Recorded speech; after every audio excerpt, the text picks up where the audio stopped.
आज हम पढ़ेंगे राष्ट्रीय आय को। जो हमारा चैप्टर शुरू होगा वो है राष्ट्रीय आय। क्या होती है राष्ट्रीय आय? थोड़ा सा जल्दी जल्दी मैं आपको लिए चलता हूँ, फिर हम आगे बढ़ जाएंगे। यानी कि आपके पास एक वित्तीय वर्ष में देश की घरेलू सीमा के अंतर्गत देश के जो सभी निवासी हैं उनके द्वारा या फिर गैर निवासी लोगों के द्वारा अंतिम रूप से उत्पादित वस्तुओं और सेवाओं के मूल्य को क्या कहते हैं? आपके पास सकल घरेलू उत्पाद कहते हैं, जिसे हम जीडीपी से लिखते हैं। ठीक है नी, सकल घरेलू उत्पाद या जीडीपी, ग्रोस डोमेस्टिक प्रोडक्ट। यानी कि एक वित्तीय वर्ष में जो 1 अप्रैल से 31 मार्च तक शुरू होता है भारत का वित्तीय वर्ष, उसमें हमारे देश का कोई निवासी हो या फिर कोई विदेशी निवासी हो जो भारत की घरेलू सीमा के अंतर्गत है, उसके द्वारा अंतिम रूप से उत्पादित और वस्तु और सेवाओं के मूल्य को जीडीपी कहा जाता है। एक वित्तीय वर्ष 1 अप्रैल से 31 मार्च तक होता है। अगर यहाँ जो वर्ड यूज हुआ है घरेलू सीमा, तो घरेलू सीमा के अंतर्गत देश की भौगोलिक सीमा आती है जो भारत का भू क्षेत्र है। देश की राजनीतिक आपके पास सीमा आती है जहाँ पर भारत सरकार के कानून या भारत की सरकार को कानून का आदेश देने की या भारत सरकार के सारे कानून लागू होते हैं वो। सामुद्रिक सीमा आती है, यानी भारत के आसपास का 200 मील तक का जो एरिया है वो आपके पास। और वायु क्षेत्र आता है, यानी कि ऊपर जो वायु क्षेत्र मिला हुआ है भारत को वो।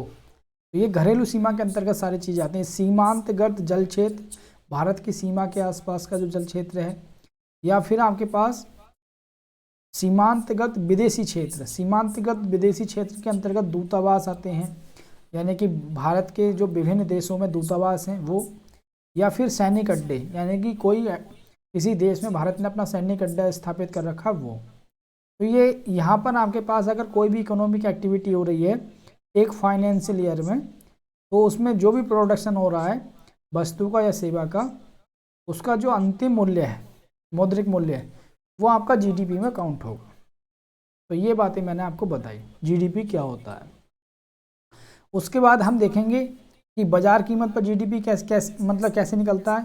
तो बाजार कीमत पर जीडीपी ये होता है कि जो अंतिम रूप से उत्पादित वस्तु और सेवाएं हैं उनका बाजार में जो मूल्य होता है अंतिम रूप से, उसी को बाजार कीमत पर जीडीपी कहा जाता है।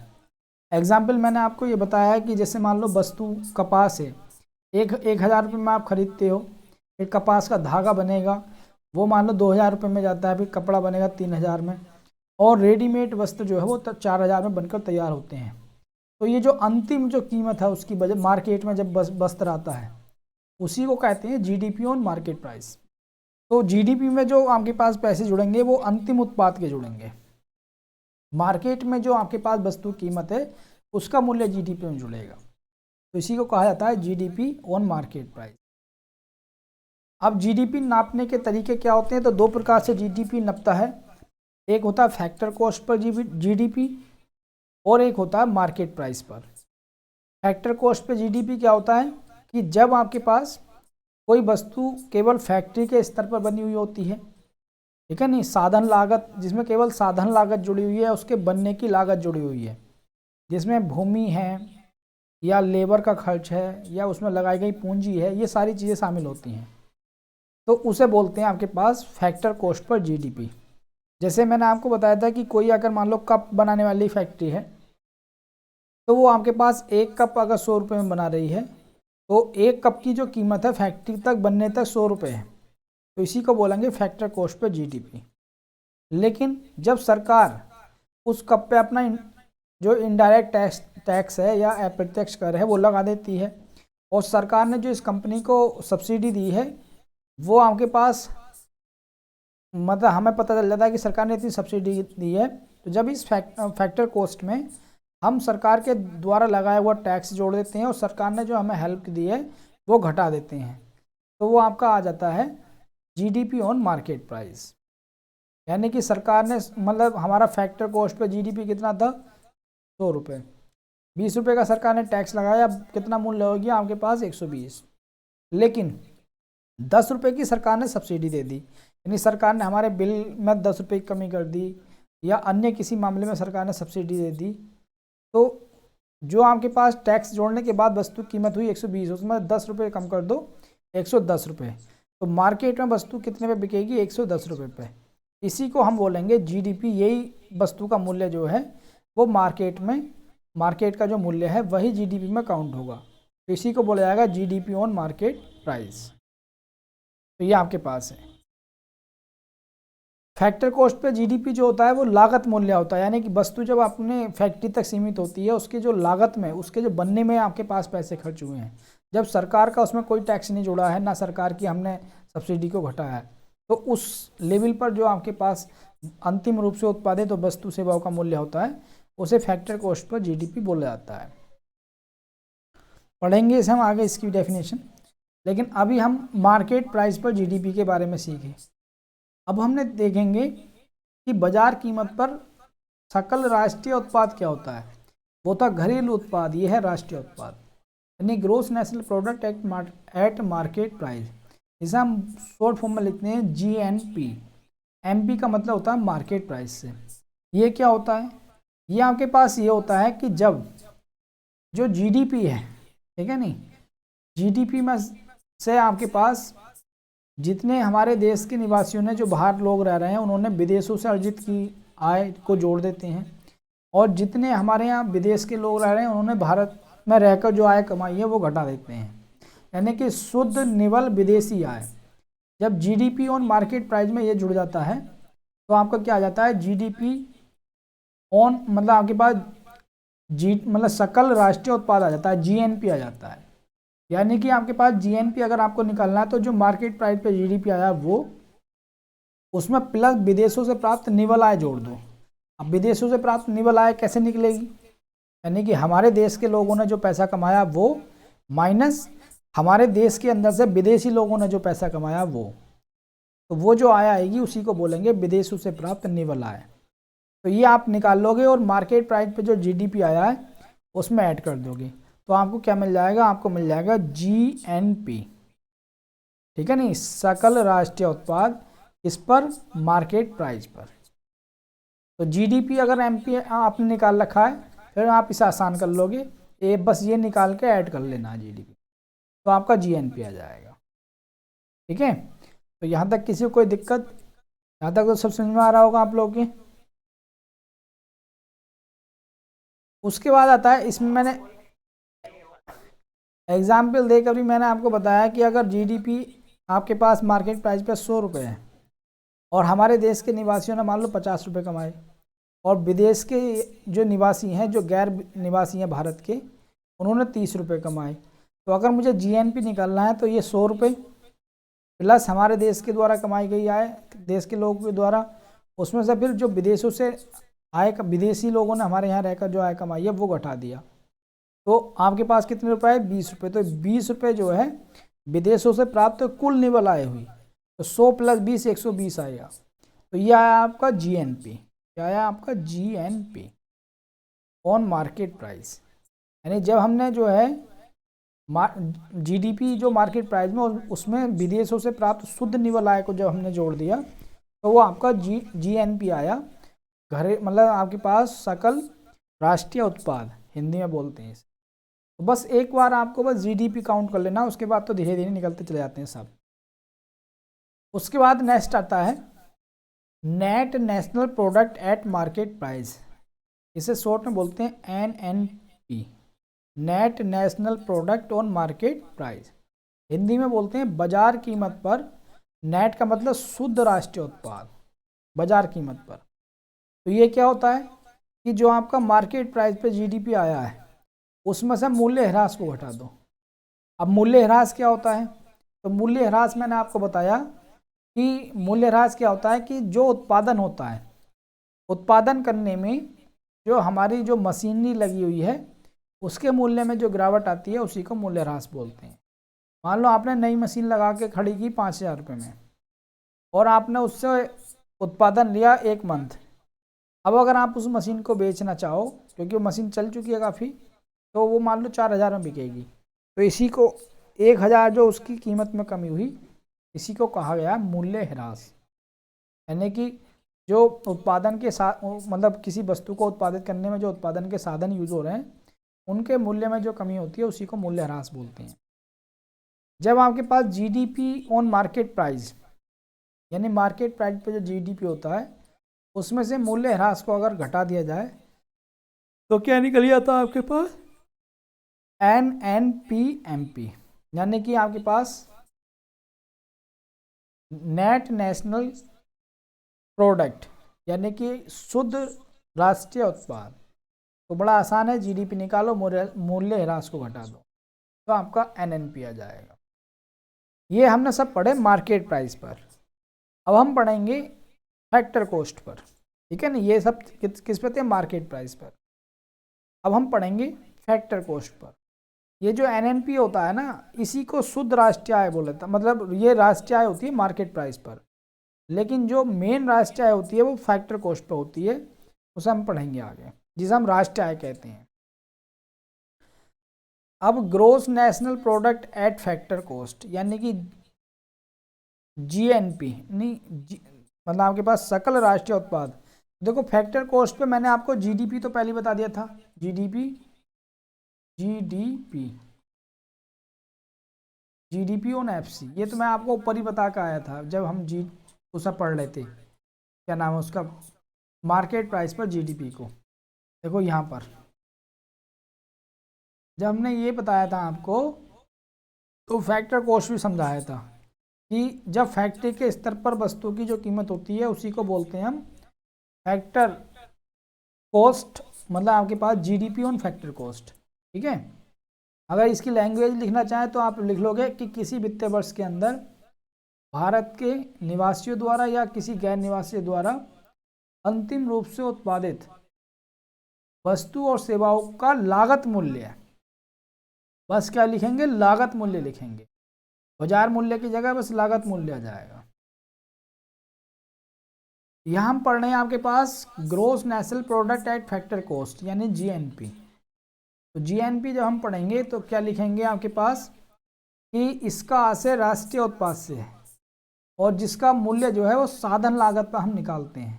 साधन लागत में जो उत्पादन की क्रिया में प्रयुक्त साधन है उनसे जो भी आय प्राप्त हो रही है उसके आधार पर इसका मूल्य काउंट किया जाता है। या फिर इसे अगर डेफिनेशन सीधी सीधी डेफिनेशन लिखें तो उत्पादों के जो इसमें बताया कि साधन के अंतर्गत कौन कौन सी चीज़ें आती हैं। यहाँ तो साधन के अंतर्गत बताया कि भूमि है, पूंजी, श्रम, उद्यमी को प्राप्त होने वाली जो आय है, या लगान है, या ब्याज, मजदूरी, ये सारे जो है साधन में शामिल होते हैं। जब वस्तु का उत्पादन होता है तो उस उत्पादन में जो शामिल साधन है जिनके माध्यम से वस्तु को उत्पादित किया जाता है उनमें शामिल होती हैं ये सारी चीज़ें। लेकिन हमें चाहिए आपके पास जीएनपी, ठीक है। हमें क्या चाहिए आपके पास? GNP on factor cost. तो क्या बोलेंगे आपके पास कि जब साधन लागत में अप्रत्यक्ष करों को जोड़ दो, यानी सरकार ने जो टैक्स लगाया है जब उसे जोड़ देते हैं तो आपके, और सब्सिडी को घटा दो, और सब्सिडी को घटा दिया जाता है सरकार के द्वारा जो प्राप्त सब्सिडी है, तो हमें क्या मिल जाता है? बाजार मूल्य प्राप्त हो जाता है। यानी कि ये वो किताबी, ये आपके पास वो है लैंग्वेज, ये पता नहीं मैंने क्यों लिखवा दिया ऐसे।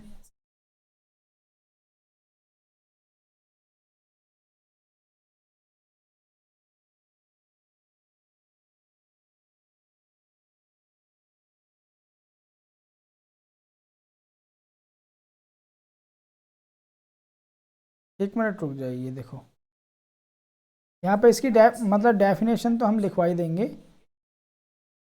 इसकी आप थोड़ा सा फॉर्मूला और लिख लो जीएनपी वाला। ये जीएनपी तो फैक्टर कॉस्ट वाला जो है,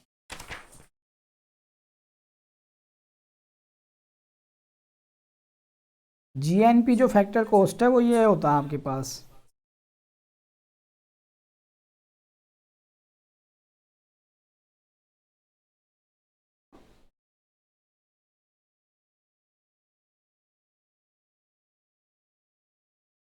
लिखवाया तो है ये नहीं। ये सेम ही होता है, ये फॉर्मूला थोड़ा सा लिख लेना, ये मिस हो गया है फॉर्मूला यहाँ पर, आप ये लिख लेना।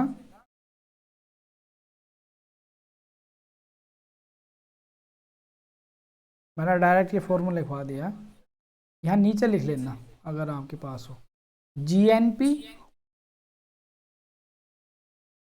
फैक्टर कॉस्ट पर अगर हमें निकालना है तो जो मार्केट उस पर आपके पास जीएनपी होता है उसमें से निवल अप्रत्यक्ष कर घटा दो, निवल अप्रत्यक्ष कर, तो ये आपका निकल जाता है GNP on factor cost. Definition अगर इसकी देनी है तो ये चाहे चीजें आप राष्ट्रीय लागत पर सकल राष्ट्रीय उत्पाद, इसका आशय यही है आपके पास कि राष्ट्रीय उत्पाद, पहले तो यहाँ देखो राष्ट्रीय उत्पाद के बारे में बताया। राष्ट्रीय उत्पाद क्या है, यानी कि साधन लागत पर उत्पादन क्रिया में जो साधनों से प्राप्त जो आय होती है उस पर इसका निर्धारण किया जाता है, ठीक है नहीं। फैक्टर कॉस्ट लिखा हुआ है तो इसलिए कि जीएनपी का जो निर्धारण है वो साधन लागत पर जो भी उत्पादन की प्रक्रिया में प्रयुक्त साधन है उनसे जो आय प्राप्त होती है उसके आधार पर किया जाता है। अब साधन लागत में कौन कौन सी चीजें आती हैं, तो साधन लागत जो है उसमें पूंजी आती है और श्रम आता है, उद्यमी आता है। यानी आप किसी वस्तु का अगर उत्पादन करते हो तो आपको भूमि भी चाहिए, आपको पूंजी भी चाहिए, श्रम भी चाहिए, और उद्यमी जैसा जो है आपको उद्यमी को जो प्राप्त आय होती है वो भी चाहिए। उद्यमी को प्राप्त होने वाली आय जैसे लगान है, ब्याज है, मजदूरी, लाभ, ये सारे जो है आपके पास शामिल होते हैं साधन लागत में। तो साधन लागत पर जब हम सकल राष्ट्रीय उत्पाद निकालते हैं तो उसी को कहा जाता है जीएनपी ऑन फैक्टर कॉस्ट, ठीक है नहीं। जब हम साधन लागत में अप्रत्यक्ष करों को जोड़ दो, जब साधन लागत में अप्रत्यक्ष करों को जोड़ दिया था और सब्सिडी को घटा दो तो आपको क्या मिल जाता है, बाजार मूल्य मिल जाता है। उसने बताया कि बाजार मूल्य कैसे निकलता है, यानी कि जो मार्केट में आपके पास फैक्ट्री में वस्तु है उसमें आपने टैक्स जोड़ दिया, सब्सिडी घटा दी तो आपका बाजार मूल्य निकल आया। तो उसने ये भी समझा रखा है। पर उसके बाद इसके बाद आप बस ये लिख लोगे, इसके बाद ये वाला पॉइंट लिख लोगे, ये वाला पॉइंट कि जीएनपी जो है वो मार्केट प्राइस पे जो एमपी है उसमें से निवल अप्रत्यक्ष कर को घटा दो तो आपको मिल जाता है जीएनपी ऑन फैक्टर कॉस्ट, ठीक है नहीं। तो देखो सीधे सीधे ये सिंपल ही है ये दोनों।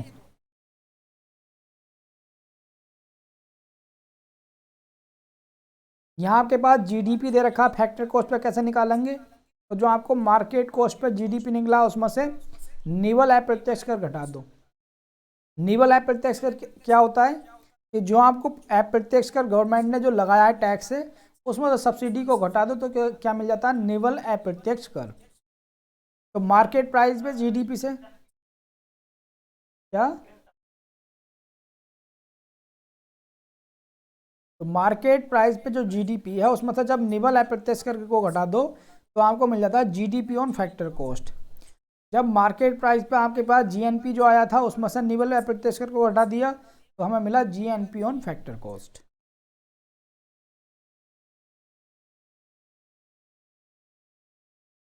अब आता है साधन लागत पर शुद्ध घरेलू उत्पाद, शुद्ध यानी कि एनडीपी, नेट डोमेस्टिक प्रोडक्ट। ये कैसे निकलता है, तो जो आपके पास एनडीपी आया था मार्केट प्राइस पे उसमें से निवल अप्रत्यक्ष को उठा दो। तो देखो बस कुछ नहीं होना है इनमें, फैक्टर कॉस्ट वालों में निकालने में तो सीधा सीधा अगर जीडीपी निकालना तो जीडीपी ऑन मार्केट प्राइस में से निवल अप्रत्यक्ष को हटा दो। जीएनपी निकालना है तो मार्केट प्राइस पे जो जीएनपी आया था उसमें से निवल अप्रत्यक्ष को हटा दो। अगर एनडीपी निकालना है तो मार्केट प्राइस पे जो एनडीपी आया था उसमें से निवल अप्रत्यक्ष को हटा दो। तो ये आराम से निकल जाते हैं, ठीक है नहीं। उसके बाद आता है NNPFC, जिस इसी को हम राष्ट्रीय आय बोलते हैं, इसी को क्या बोलते हैं, राष्ट्रीय आय। तो ये क्या होता है आपके पास कि अगर साधन लागत पर हमें ये शुद्ध राष्ट्रीय उत्पाद निकालना है यानी NNP निकालना है तो साधन लागत पर जो राष्ट्रीय उत्पाद आया है यानी साधन लागत पर जो आपके पास साधन लागत पर राष्ट्रीय उत्पाद जो आया, राष्ट्रीय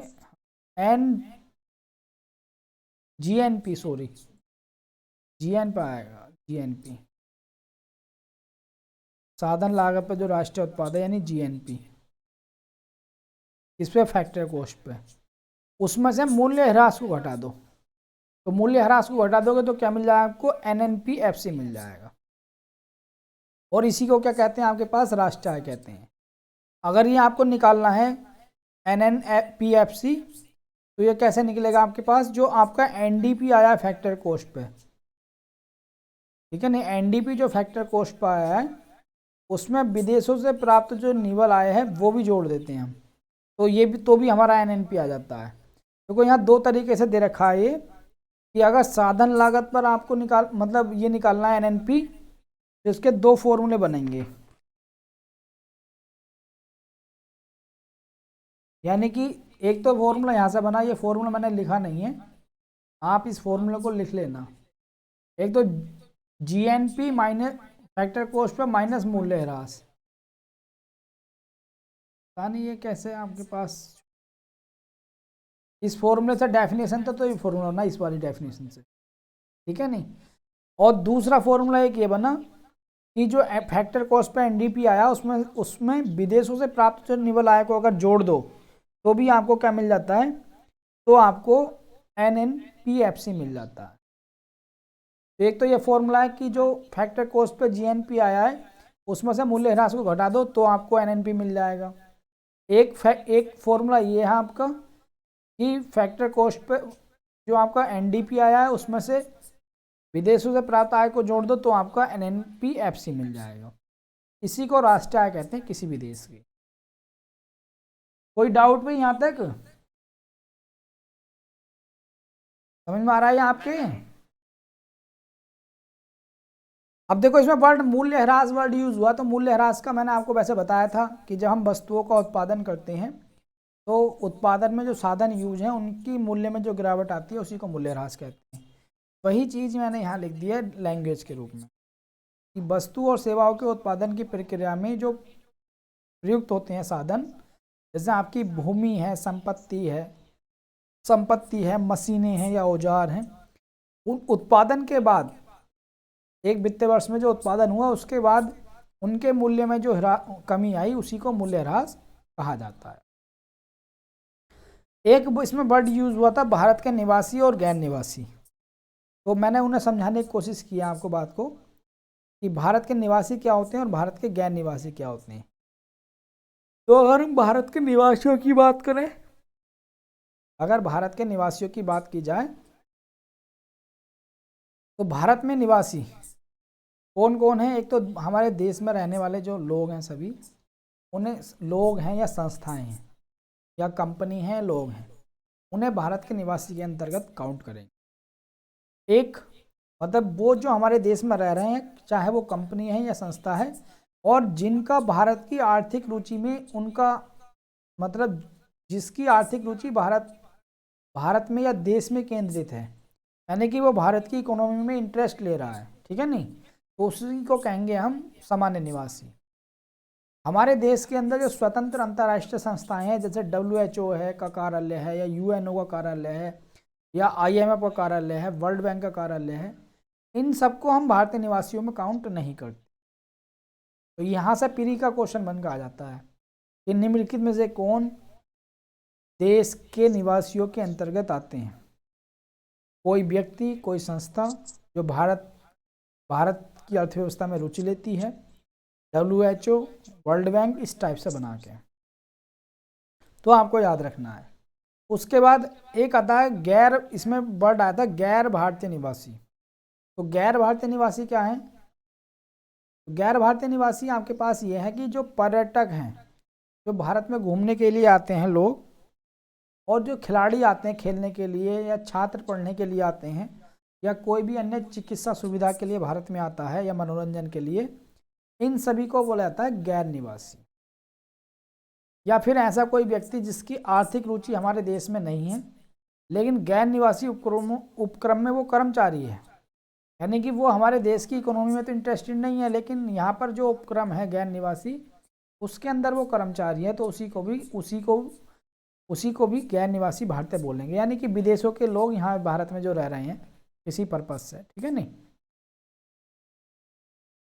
तो ये आपको पता होना चाहिए कि निवासी और गैर निवासी में क्या अंतर होता है। एक फिर पॉइंट आता है आपके पास, ग्रोस वैल्यू एडेड, जीबीए क्या होता है, सकल मूल्य वर्धन, ये क्या होता है ये समझ लीजिए, सकल मूल्य वर्धन, एक बार इसे समझ लेते हैं।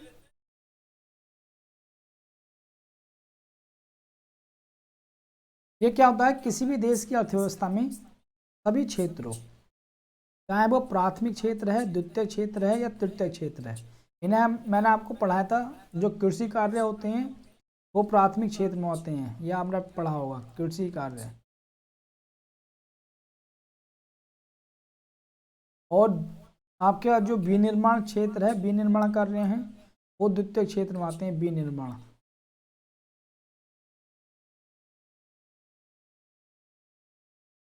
कार्य, और तृतीय क्षेत्र में आपके पास आते हैं सेवा क्षेत्र,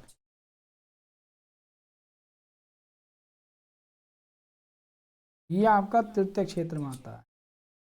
तो आपके पास ग्रोस वैल्यू एडेड, किसी भी देश की अर्थव्यवस्था में जो सभी क्षेत्र हैं, चाहे वो प्राथमिक है, द्वितीयक है या तृतीयक है, उनके द्वारा किया गया अंतिम, उनके द्वारा किया गया कुल अंतिम वस्तु और सेवाओं का उत्पादन का मौद्रिक मूल्य जो होता है, यानी पैसे में जो उसका मूल्य होता है, उसी को बोलते हैं सकल मूल्य वर्धन, जीबीए। यानी सभी क्षेत्रों का, प्राथमिक हो चाहे द्वितीयक हो या तृतीयक हो, सभी क्षेत्रों का जो आपके पास वस्तु और सेवाओं का उत्पादन का अंतिम मौद्रिक मूल्य है, उसी को बोला जाता है जीबीए। ठीक है नहीं, तो आपके पास अगर आपको बाजार कीमत पर शुद्ध घरेलू उत्पाद निकालना है, यानी एनडीपी निकालना, तो इस जीबीए में से मूल्य ह्रास को निकाल दो, यानी कि अगर जीबीए में से मूल्य ह्रास को निकाल दिया जाए तो आपको शुद्ध घरेलू उत्पाद निकल जाएगा। ठीक है नहीं, नेट शुद्ध सकल घरेलू उत्पाद आएगा, ये सकल नहीं, सकल नहीं आएगा, शुद्ध आएगा, नेट आएगा ना, नेट डोमेस्टिक प्रोडक्ट, शुद्ध घरेलू उत्पाद। बस क्या काम करना, जीबीए में से मूल्य ह्रास को हटाना। ठीक है, किसी भी देश की अर्थव्यवस्था की बात चल रही है यहाँ पर, देश की अर्थव्यवस्था में सभी क्षेत्र, तीनों क्षेत्र जुड़े हुए हैं। और जीडीपी में क्या था, जीडीपी में क्या था, किसी भी देश के अंदर निवासियों द्वारा या गैर निवासियों द्वारा अंतिम रूप से उत्पादित और वस्तु सेवाओं का मूल्य, मूल्य बताया उसने, बाजार मूल्य है। लेकिन यहाँ पर ये क्या कह रहा है, यहाँ पर ये कह रहा है कोई भी देश की अर्थव्यवस्था में जो सभी क्षेत्र हैं उसके, उनके द्वारा जो अंतिम रूप से उत्पादित और वस्तु, उनका मौद्रिक मूल्य, मुद्रा के रूप में, ठीक है नहीं, उसी को कहा जा रहा है जीबीए। अंकित मूल्य नहीं, मौद्रिक मूल्य, कितना में वो बिकी वास्तव में, उसका जो जीबीए आपके वो जो होता है वो जीबीए होता है। ये मेन रूप से यही होता है किसी भी अर्थव्यवस्था की माप के लिए, देखने के लिए, ये या राष्ट्रीय जो आपके पास प्रोडक्ट था वो एनएनपी जो होता है, जिसे राष्ट्रीय आय कहा जाता है। अगर आपके पास एनडीएफसी निकालना है, कॉस्ट प्राइस पे, मतलब फैक्टर कॉस्ट पे निकालना है, तो ये हम पीछे पढ़ चुके हैं ये सारी चीज़, कि एनडीपी मार्केट प्राइस पे निकालो और उसमें से शुद्ध अप्रत्यक्ष कर को घटा दो। ठीक है नहीं, ये चीज़ हम पढ़ के आए हैं अभी। अब हम देखो, ये एनएनपीएफसी क्या होता है, राष्ट्रीय आय होता है। तो हमने बताया था कि जो आपका एनडीपी निकला है एफसी पर, इसमें विदेशों से प्राप्त शुद्ध राष्ट्रीय आय को जोड़ दो तो आपका एनएनपीएफसी निकल आएगा, जिसे हम राष्ट्रीय आय कहते हैं। इसी राष्ट्रीय आय को मैंने अलग अलग फॉर्म में तोड़ कर बताया है। अब ये एनडीपी को क्या लिख लिया, फैक्टर कॉस्ट पे था, तो अब इसे मार्केट कॉस्ट पे बना लिया, NDP on market cost minus कर निवल आय प्रत्यक्ष कर, और ये प्लस विदेशों से प्राप्त आय जोड़ ली तो जुड़ी रह गई।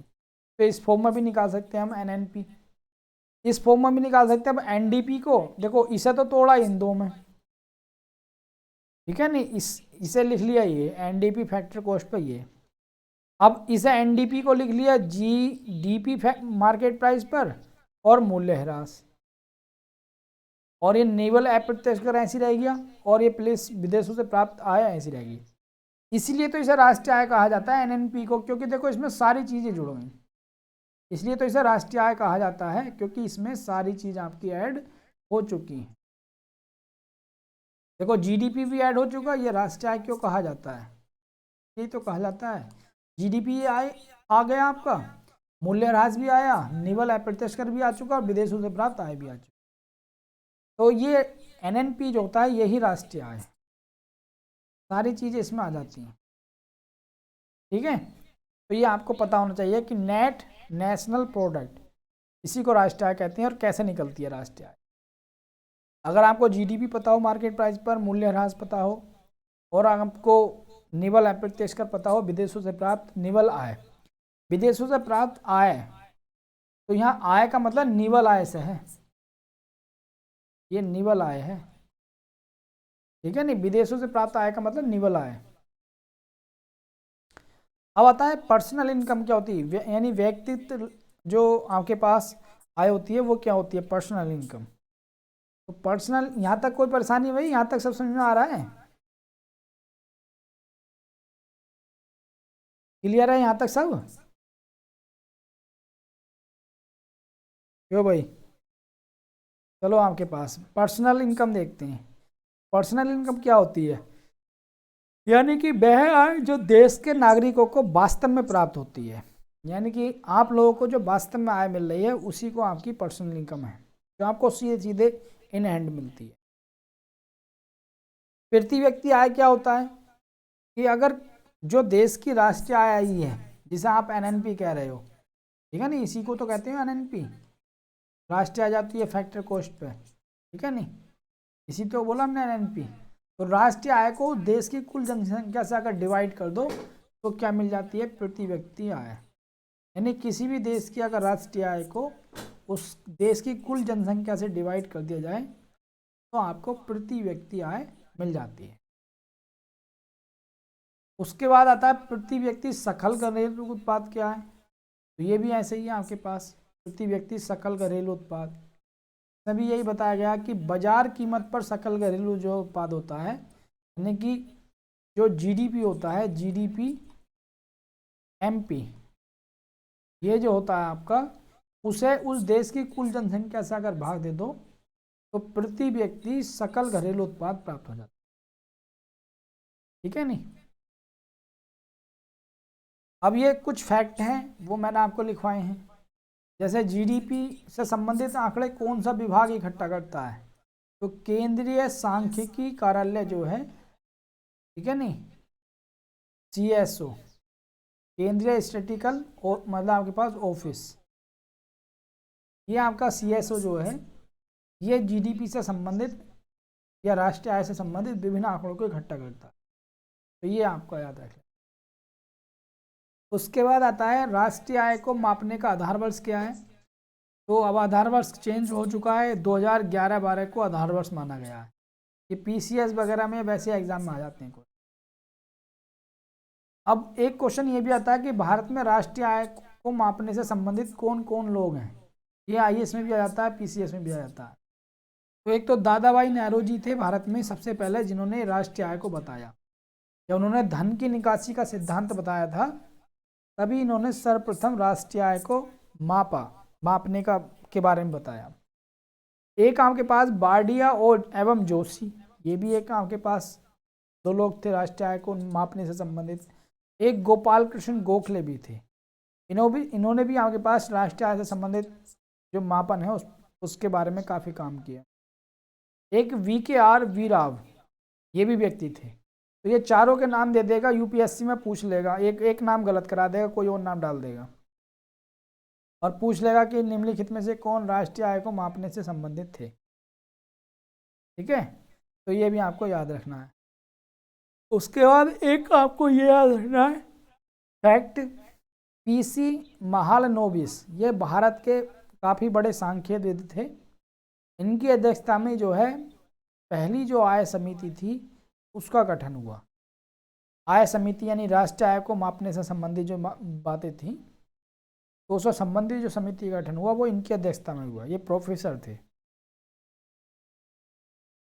तो ये थोड़ा सा फैक्ट आपको याद रखना है। अब हम देखेंगे कि राष्ट्रीय आय में कौन कौन सी वस्तुएं शामिल होती हैं, कौन कौन सी चीज़ें शामिल नहीं होती। ये क्वेश्चन बनाने के लिए एक अच्छा आपके पास स्पेस है। राष्ट्रीय आय में शामिल होने वाली वस्तुएं या राष्ट्रीय आय में शामिल ना होने वाली वस्तुएं। तो देखो कौन कौन शामिल है। तो पहली बात तो ये शामिल है कि एक वर्ष में जो अंतिम उत्पादित वस्तु और सेवाओं का मूल्य, मौद्रिक मूल्य, ठीक है नहीं, ये हम आपको बता चुके हैं जीबीए की फॉर्म में। तो ये मौद्रिक मूल्य तो शामिल होता ही है, वस्तुओं और सेवाओं का अंतिम। फिर मध्यवर्ती वस्तुओं का स्टॉक अप्रयुक्त का मतलब जो प्रयुक्त नहीं हुई, यानी किसी प्रोडक्ट को बनाने में जो वस्तुएं यूज नहीं हुई लेकिन वो मध्यवर्ती वस्तु हैं, वो काउंट नहीं होती। ठीक है नहीं, मतलब अगर आपको बिस्किट बनाने में गेहूं यूज हो रहा है तो जो आपने लगा लिया वो तो बिस्कुट बन चुका, तो बिस्कुट का मूल्य जुड़ जाएगा। लेकिन जो गेहूं आपके यहाँ स्टोर रखा है और अभी उसका प्रोडक्शन करना है, लेकिन अब वित्तीय वर्ष कंप्लीट हो गया, तो वो जो माल भरा हुआ है उसका मूल्य नहीं जुड़ेगा आपकी राष्ट्रीय। ठीक है नहीं, ये ध्यान कर लेना। जो यूज हो चुका है उसी का जुड़ेगा, वो तो फाइनल प्रोडक्ट में जुड़ ही जाएगा।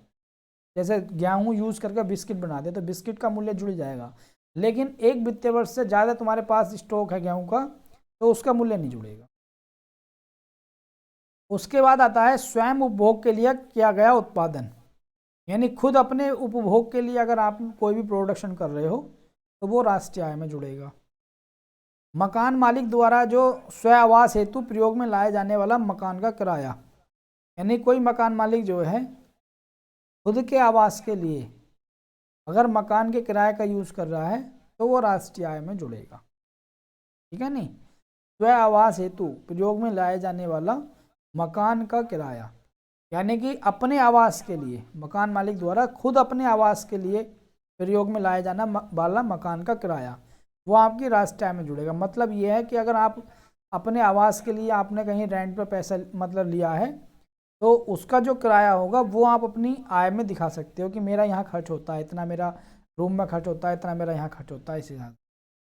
तो वो आपकी इनकम में आपके पास काउंट नहीं होगा, टैक्स में काउंट नहीं होगा वो। उसके बाद आता है ब्रोकर्स कमीशन। जो ये मकान रूम दिलवाते हैं ब्रोकर्स, इनके जो कमीशन होते हैं वो राष्ट्रीय आय का पार्ट होते हैं।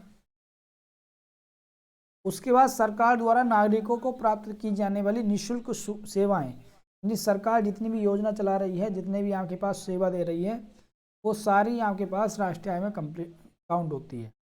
सैनिक एवं उनकी सुरक्षा पर किए जाने वाला खर्च, सैनिक जो है हमारे, वो जो उन्हें सैलरी मिल रही है या उनके रख रखाव के लिए जो भी खर्च हो रहा है वो सब राष्ट्रीय आय का पार्ट है।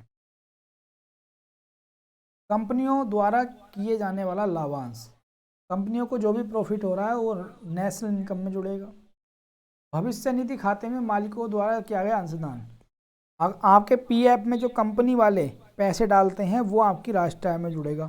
तो जब कर्मचारी कहीं काम करता है तो उसका पीएफ कटता है, उसमें मान लो 10 रुपये अगर उस व्यक्ति के कट रहे हैं तो 10 ही रुपये कंपनी डालेगी, तो 20 रुपये उसके हर महीने हो जाएंगे। लेकिन ये जो कंपनियां जो पीएफ डालती हैं 10 रुपये, तो ये आपकी राष्ट्रीय आय में काउंट होगा। उसके बाद संसद सदस्यों को जो भी वेतन भत्ते मिलते हैं वो सब राष्ट्रीय आय का पार्ट है। विदेशी पर्यटक भारत में जो भी खर्च कर रहे हैं वो सब राष्ट्रीय आय का पार्ट है। विदेशों में स्थित जो भारतीय बैंक हैं वो जो भी लाभ कमा रहे हैं वो राष्ट्रीय आय का पार्ट। विदेशों में स्थित भारतीय बैंक, एसबीआई की अगर कोई ब्रांच अमेरिका में है तो वहाँ से जो भी उसे प्रॉफिट हो रहा है तो राष्ट्रीय आय का पार्ट है। अब यहाँ पे मैंने कुछ नोट करके लिखवाया आपको, मूल्यह्रास जो होता है या पूंजी का उपभोग सकल घरेलू उत्पाद में शामिल होता है लेकिन राष्ट्रीय आय में शामिल नहीं होता।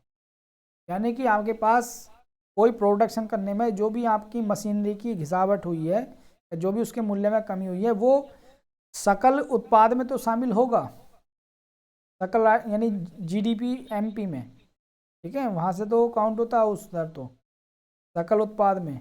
लेकिन जब कोई पूंजी का उपभोग किया है, यानी कि किसी भी कोई पूंजी है किसी प्रकार की, उसे आपने अपने लिए यूज़ किया है, वो ये जीडीपी में तो जुड़ते हैं लेकिन राष्ट्रीय आय में नहीं जुड़ेंगे। ये थोड़ा सा ध्यान आपको देना है, यहाँ से यूपीएससी क्वेश्चन बना लेता है।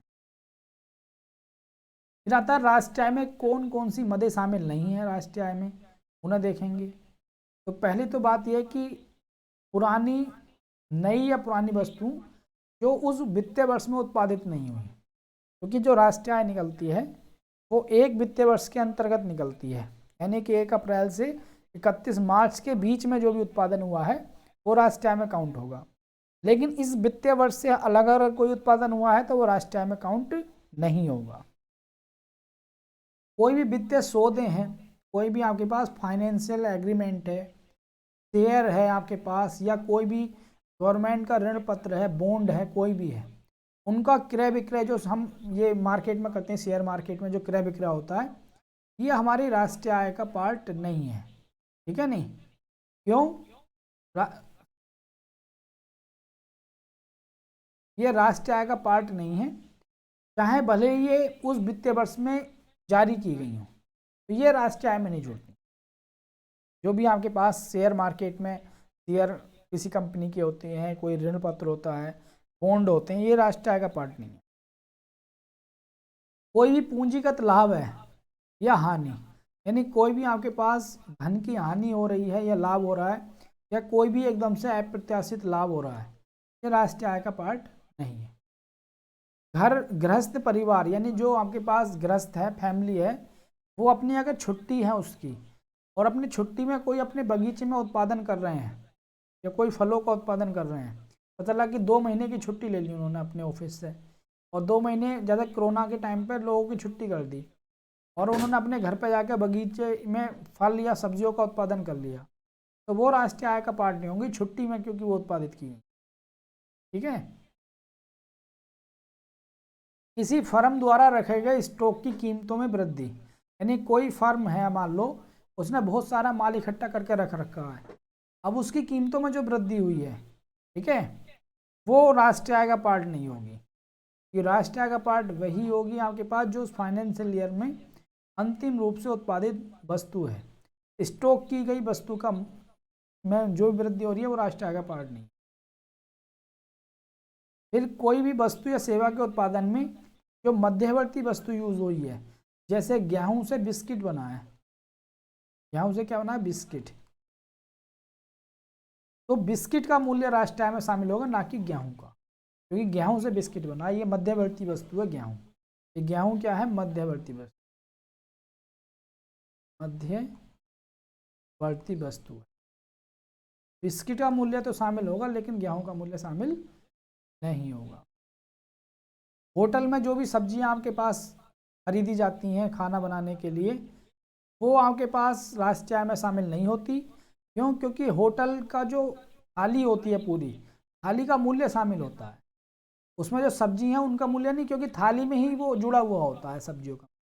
जैसे मान लो आपने एक थाली खाई 60 रुपये की, तो 60 रुपये में ही आप जो आपको सब्जी दी गई हैं उसी का मूल्य का उसमें शामिल है, तो इसलिए सब्जियों का मूल्य अलग से राष्ट्रीय आय में शामिल नहीं होता। किसी ने कोई लॉटरी जीती है या कोई इनाम जीता है, तो वो भी राष्ट्रीय आय का पार्ट नहीं है। ये आपको एक बार देखने पड़ेंगे थोड़ा सा ध्यान से, 1-2 बार रिवीजन करोगे चीज़ें बन जाएंगी। क्यों? क्योंकि क्वेश्चन बनाने के लिए काफ़ी अच्छा ये एरिया है। भारत में विदेशी बैंक को देखो, हमारी बैंक अगर बाहर जाके लाभ अर्जित कर रही है तो वो राष्ट्रीय आय का पार्ट है, लेकिन कोई अगर विदेशी बैंक भारत में लाभ अर्जित कर रही है वो राष्ट्रीय आय का पार्ट नहीं है। वैज्ञानिक खोजों में जो भी हम वस्तु प्रयोग कर रहे हैं उनकी जो कीमत है वो राष्ट्रीय आय में नहीं जुड़ेगी। वैज्ञानिक खोजों में जो भी हम यूज कर रहे हैं, सार्वजनिक क्षेत्र के जो उपक्रम हैं, यानी गवर्नमेंट के अंडर से, मतलब गवर्नमेंट के अधिकार क्षेत्र की जो कंपनियां होती हैं, उन्हें बेच के जो हम पैसा कमाते हैं उसे कहा जाता है विनिवेश। यानी सरकारी कोई कंपनी है, कंपनी या उपक्रम को बेचना, को बेचकर पूंजी जुटाना, उसे क्या कहा जाता है? उपनिवेश का, विनिवेश कहा जाता है। यानी सरकार अपनी अगर हिस्सेदारी बेच रही है किसी कंपनी में, उससे जो पैसे प्राप्त करेगी, जैसे मान लो LIC है, LIC में सरकार ने अपने शेयर बेच दिए और पैसे प्राप्त हुए, तो राष्ट्रीय आय का पार्ट नहीं है। गृहस्थ द्वारा अपने घर पर किया जाने वाला काम, जो भी गृहस्थ लोग हैं अपने घर पर जो भी वर्क करते हैं वो राष्ट्रीय आय में शामिल नहीं होता। जैसा आपके पास कुछ भी आप काम कर रहे हो अपने घर पर, पुताई का काम कर रहे हो, कुछ भी कर रहे हो, वो राष्ट्रीय आय का पार्ट नहीं है। एक फर्म दूसरी फर्म को अगर जो पैसे देती है या जो लाभांश देती है, कि एक फर्म को मान लो लाभ हो रहा है तो उसने दूसरी फर्म को सहयोग कर दिया, उसे कर्ज दे दिया, तो वो ठीक है नहीं, एक फर्म द्वारा दूसरी फर्म को दिए जाने वाला लाभांश, यानी कि एक फर्म ने दूसरी फर्म को लाभ, अपना जो लाभ था वो सौंप दिया, तो वो राष्ट्रीय आय का पार्ट नहीं। कोई भी आपके पास हस्तांतरण भुगतान है, हम कोई सरकार कोई भुगतान कर रही किसी, जिसमें वृद्धावस्था पेंशन भी आती है, छात्रवृत्ति भी आती है, बेरोजगारी भत्ता है। अगर सरकार जो पेंशन दे रही है लोगों को, जो आपके पास छात्रवृत्ति दे रही है या बेरोजगारी भत्ता दे रही है, उससे जो लोगों को आय प्राप्त हो रही है, तो वो राष्ट्रीय आय का पार्ट नहीं है। तो ये मैंने आपको समझा दिया, राष्ट्रीय आय नेशनल इनकम टॉपिक अपना कंप्लीट हुआ और तुम लोगों के समझ में आया होगा। अब ये जो पहला चैप्टर था, दूसरा चैप्टर था, मैं कोशिश करूंगा इससे संबंधित जो भी यूपीएससी में क्वेश्चन आए हैं या पीसीएस में आए हैं उसका एक पीडीएफ बनाकर तुम लोगों को समझा दूंगा। तो आप लोग इसका रिवीजन कर लेना, ठीक है, नहीं रिवीजन करते रहिए। और फिर हम अगला जो चैप्टर पढ़ेंगे वो आर्थिक समृद्धि और विकास पढ़ेंगे, आर्थिक समृद्धि और विकास। और फिर उसके बाद हम एंटर कर जाएंगे, तो हम बैंकिंग को पढ़ लेंगे या कृषि क्षेत्र को पढ़ लेंगे, जिसे ही पढ़ना होगा उसे पढ़ लेंगे। ठीक है, तो यहाँ तक आप लोग कीजिए। ठीक है, फिर आपके पास